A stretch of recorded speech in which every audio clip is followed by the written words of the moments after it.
Yang berikutnya adalah pemanah 3P. Saya sebut ni 3P, ya. 3P yang pertama adalah pemanah, yang kedua adalah peralatan, yang ketiga adalah persekitaran lapang sasar tempat persekitaran tempat kita memanah. So pemanah ni pastikan dia punya pakaian dia sesuai, pakaian sesuai. Kalau lelaki pakai baju sukan, baju t-shirt, baju biasa ni tak apa. Lengan, kalau lengan panjang pastikan lengan tu nanti tak kena dengan libasan tali, itu lelaki.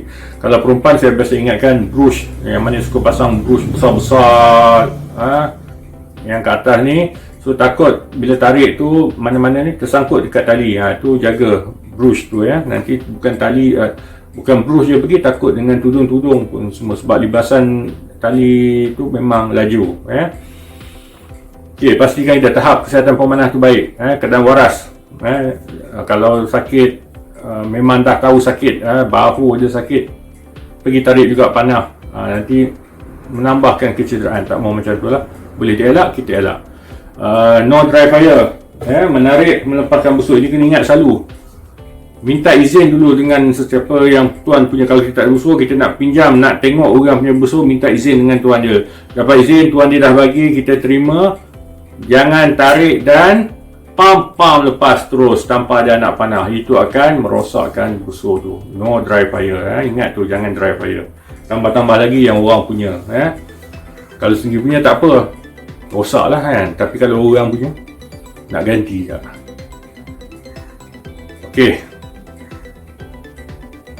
Dan pemanah, pastikan memanaskan badan, memanaskan badan sebelum memanah. Sudah saya kata tadi, memanaskan badan. So panaskan badan dengan senaman Melayu. So saya akan tunjukkan teknik-teknik memanaskan badan dalam senaman Melayu yang saya dah amal lebih daripada, saya dah lebih daripada 15 tahun dah saya beramal dengan senaman Melayu ni, ya. Jadi ilmu yang saya dapat dalam senaman Melayu ni, saya nak sampaikan kepada semua, kalau boleh nak semua ahli kesas ni dapat mengamalkan, dan juga semua yang dekat luar sana lah. Banyak kelebihan dia dalam senaman Melayu ni, terutama dalam memanah. Kita boleh kontrol pernafasan kita, dan juga dalam musim Covid ni, apabila pernafasan tu satu yang penting. Kita dah belajar lah, kalau siapa dah belajar dengan saya, mana kita tahu macam mana nak deep breathing.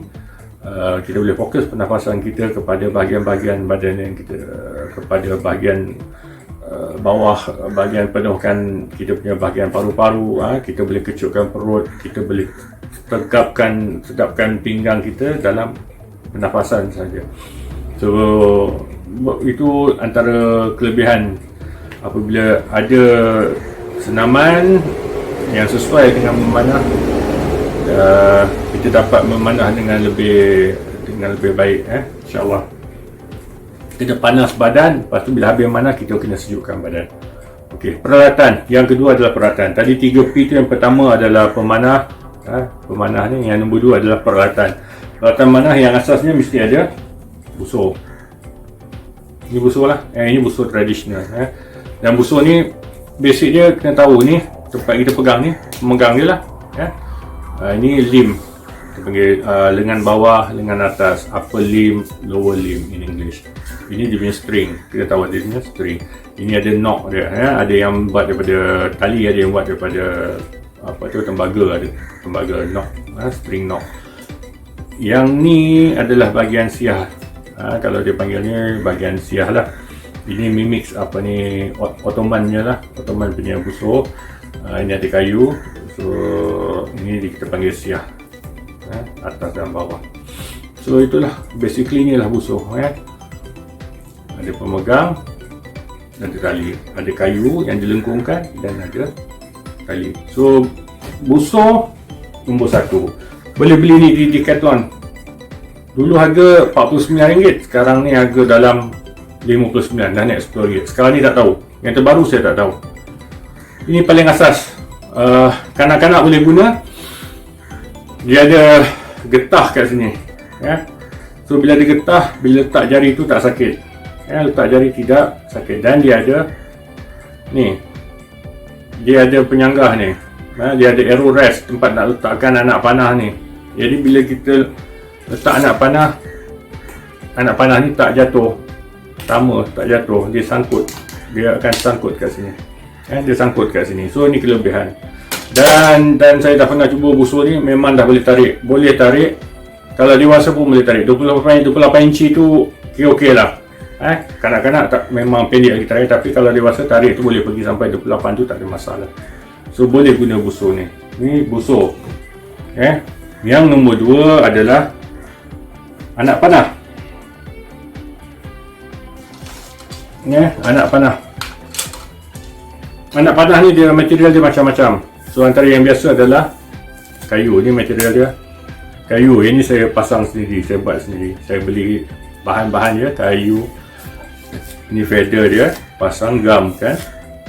Dan ini self knock. Self knock ni macam ni. Boleh tengok. Dia kalau self knock dia macam ni. Ni self knock. Dia dibuat, dibelah dekat kayu ni. Kalau plastik knock, dia macam ni. Dia plastik lah tu. Bahan dia benda plastik. Dan ada juga plastik knock ni yang bentuk macam U, bentuk macam Y. Ini untuk kita panggil untuk fast shooting lah, untuk horseback archery kita gunakan yang ni. Dan material yang ni adalah daripada carbon. Pointnya macam-macam bentuk. Ada field point, ada bullet point. Ini bullet point. Kayu. Dan ada juga daripada buluh. Ada buluh.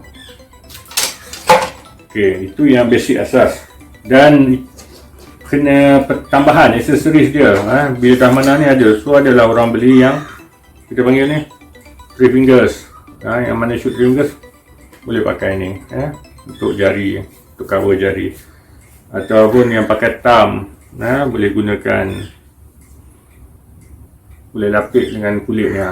So dia punya thumb tu tak sakit lah. Bila dia mana dia pakai thumb ni.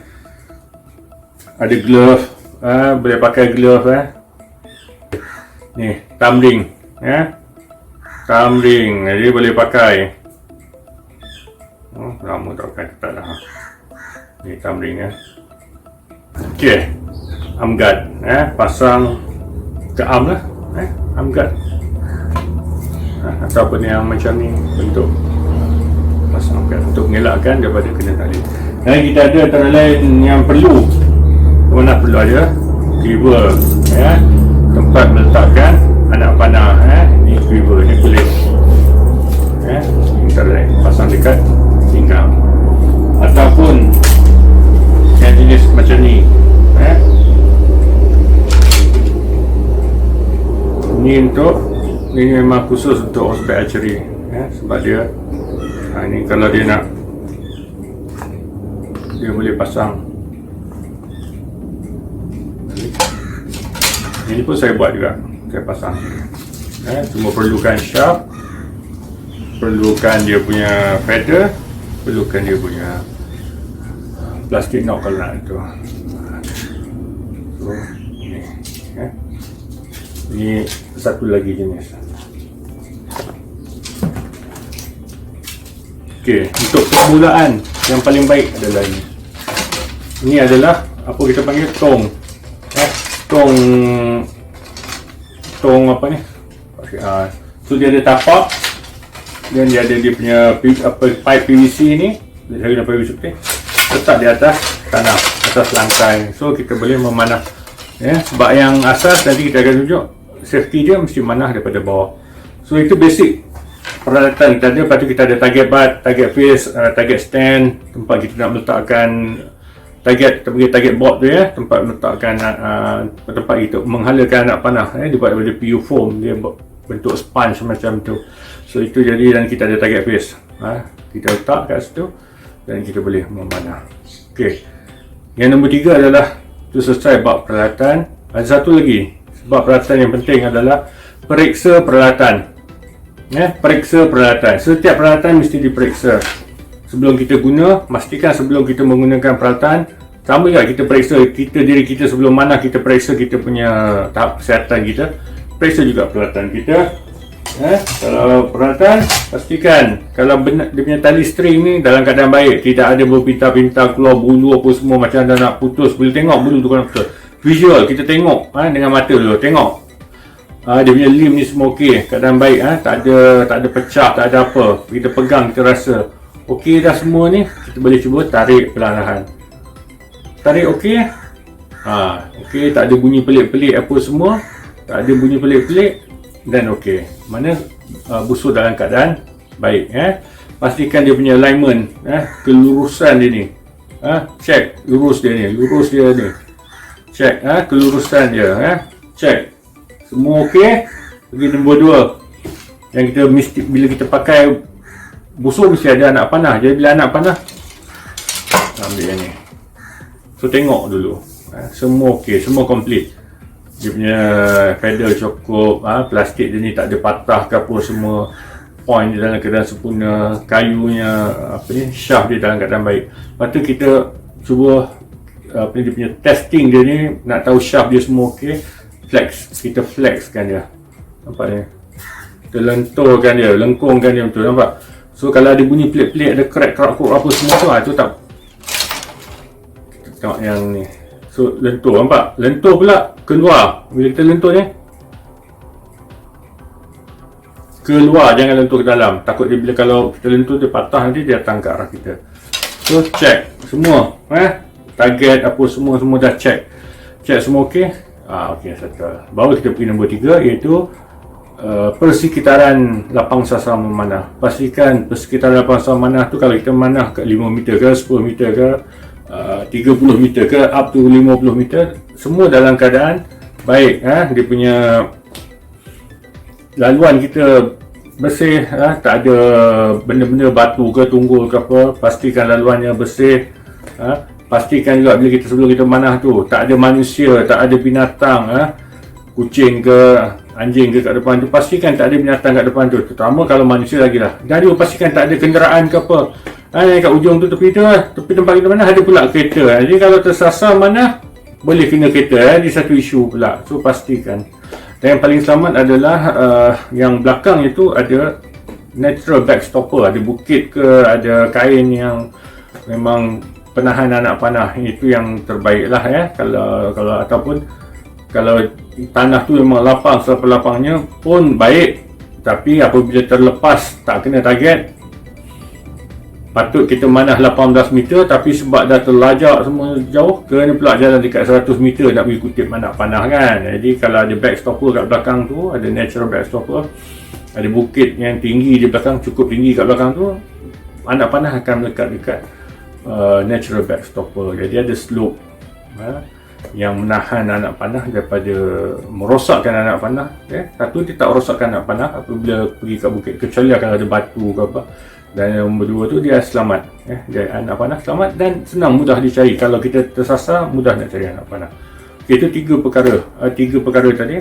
Kerana pemanah kena jaga, peralatan kena jaga, persekitaran tempat manah pun perlu dijaga.